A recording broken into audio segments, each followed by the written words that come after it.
మంత్రులు అందరూ కూడా ఆలోచన చేసి ఈ నిర్ణయం తీసుకొని సన్న బియ్యం ఇస్తున్నారు. మేము ఇందాక మన కొలన్పల్లిలో తినేసి వచ్చినాం, మంచిగా తృప్తిగా తిన్నాము. ఏం తేడా లేదు. ఇప్పుడు రోజు ఇంతకుముందు మేము ఇంట్లో తినే బియ్యము ఈ బియ్యం సేమ్, ఇంకా తేడా లేదు. కనీసం తినే తిండి దగ్గర తేడా వద్దన్న ఆలోచన పథకము చరిత్రలో నిలిచిపోతుంది. ఇది ఎన్ని తరాలైనా గుర్తుంచుకుంటారు. ఇప్పుడు 108 అయినా ఇట్లాంటివి కొన్ని ఉన్నాయి. ఇవన్నీ మనం ఎందుకు మర్చిపోము? మంచివి కాబట్టి. ఇది కూడా అదే పథకము, అట్లాంటి పథకమే. అందరూ కూడా ఎప్పుడు కూడా నిలిచిపోయే పథకం ఇది. ఇంకా నియోజకవర్గానికి 3500 ఇళ్ల చప్పున వస్తున్నాయి. అవన్నీ కూడా నియోజకవర్గానికి 3500 ఇళ్ల చప్పున వస్తున్నాయి. అవన్నీ కూడా అర్హులైన పేదవాళ్ళకి. అంతేగాని ఎవరే పార్టీ అని కాదు, మీరు అర్హులా కాదా అన్నది దీని అర్హత అంతే. మీరు ఎవరే పార్టీ అని కాదు. గతంలో కనుక మొహం చూసి బొట్టు పెట్టినట్టు ఉండదు కాంగ్రెస్ పార్టీ కథ.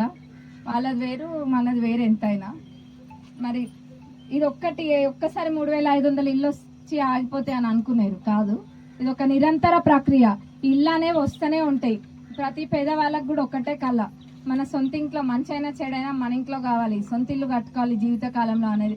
ఆ కళ ఇందిరమ్మ రాజ్యంలో తప్పకుండా ఆ కళ నెరవేరుతుంది.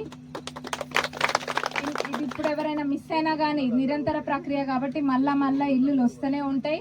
ఇంకా ఆర్థికంగా రాష్ట్రంలో ఎంత చిక్కిపోయినా కానీ మొన్న మీరు చూసిండ్రు, అసెంబ్లీ అవుతుంటేనే అసెంబ్లీ ప్రాంగణంలోనే యువ వికాస్ స్కీము లాంచ్ చేయడం జరిగింది.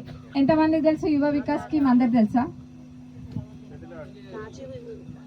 రాజీవ్ యువ వికాస్ తెలియదా? తెలుసా? కొంతమందికి 1800 అప్లికేషన్స్ వచ్చినాయంట. మరి మన దగ్గర రాయపర్తిలో 1800 అప్లికేషన్స్, 1800 అప్లికేషన్లు వచ్చినాయి. ఇదంటే ఏంటంటే యూత్ అందరికీ, ఎవరైతే ఉద్యోగాలు లేవు ఇట్లా యూత్ అందరు ఉంటారు కదా, వాళ్ళందరూ అర్హులైన వాళ్ళు అప్లై చేసుకోవాలి. ఆ తారీఖు కూడా ఫస్ట్ 4వ తారీఖు దాకానే ఉండే, దాన్ని 14 దాకా పొడిగించిండ్రు.